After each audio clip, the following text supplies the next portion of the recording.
एक रईस इंसान जिसने टेक्नोलॉजी से काफी पैसा कमाया, जीनियस था, 20 की उम्र तक वाईफाई राउटर्स को डिजाइन कर लिया और कई खोजें अपने नाम पर पेटेंट करवा दी, कई कंपनीज तो खरीद कर बेच दी।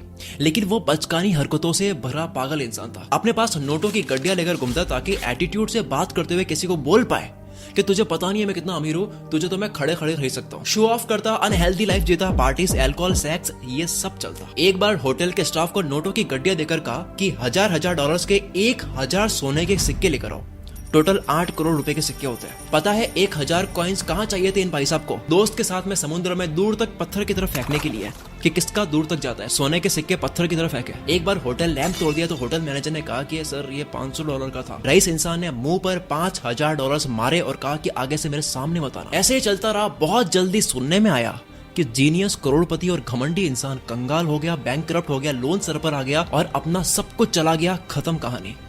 लोग अमीर बन जाते हैं लेकिन बने नहीं रहते हैं और बड़े गर्व से कहते हैं कि हमने तो अपने जमाने में बहुत पैसा उड़ाया। आप कितने ही स्मार्ट हो, आप कितने ही इंटेलिजेंट हो, एक स्किल अगर आपके अंदर नहीं है, सब कमा कर भी खो दोगे, वो है बिहेवियरल स्किल्स। अब ये सुनो, रोनाल्ड जेम्स रीड कुछ खास पढ़े लिखे नहीं थे। 25 साल गैस स्टेशन अटेंडेंट की जॉब करी, 17 साल जेसी पेनी कंपनी में फ्लोर साफ करने का काम करा, $12000 का 2 बेडरूम हाउस खरीदा, वो भी 38 की उम्र में, जिसमें पूरे जीवन भर रहे। 50 की उम्र तक इनकी वाइफ चली गई, दूसरी शादी भी नहीं करी और 2014 में 92 की एज में इनकी डेथ हो गई और इंटरनेशनल न्यूज़पेपर में उनके नाम की धूम मच गई। क्यों? क्योंकि रोनाल्ड रीड के पास में $8 मिलियन यानी कि 64 करोड़ रुपए थे। 16 करोड़ रुपए बच्चों को दिए, 46 करोड़ रुपए हॉस्पिटल बनवाने में, लाइब्रेरी में और चैरिटी में दिए। सफाई करने वाले के पास में इतना पैसा आया कहां से? कोई लॉटरी नहीं जीती, कोई रस्सी में बात नहीं है। बेसिक सी बात है, वो है कि वो पैसा बचा बचा कर ब्लू चिप स्टॉक में इन्वेस्ट करते थे और उन्होंने सालों तक वेट किया, जो कि कंपाउंड होकर 64 करोड़ रुपए हो गए। दूसरी तरफ पढ़ा लिखा MBA करा हुआ इंसान रिचर्ड फॉस्कॉन, कामयाब इंसान, 40 तक रिटायर्ड हो चुका, दूसरों की भलाई और चैरिटी में नाम दुनिया मानती थी, हर मैगजीन में नाम, टॉप बिजनेस पीपल में नाम। 2000 सन में 18,000 स्क्वायर फुट का आलीशान घर भाई साहब ने लिया, वो भी लोन पर।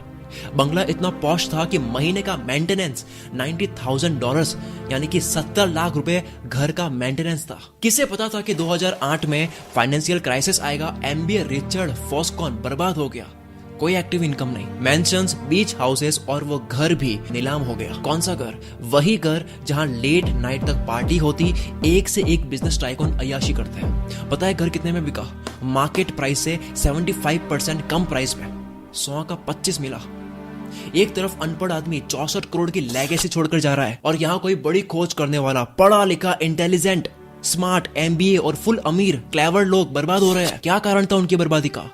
पढ़ाई में रूल्स होते हैं, पढ़े लिखे स्मार्ट लोग रूल्स फॉलो करते हैं, पर फाइनेंस का सीक्रेट कुछ और है। कहानी में 2 बर्बाद हुए, एक लेगेसी छोड़कर गया। क्यों? क्या कारण था? क्या सीक्रेट है पैसों का? वो है ह्यूमन बिहेवियर। इसी चीज को समझा रखा है the psychology of money book में। ये तीनों इंसिडेंट्स इसी बुक से लिए गए। इंटेलिजेंट लोग ह्यूमन बिहेवियर वालों के नीचे काम करते हैं। द साइकोलॉजी ऑफ मनी किताब सोने की खान का नक्शा समझ लो। अगर अमीर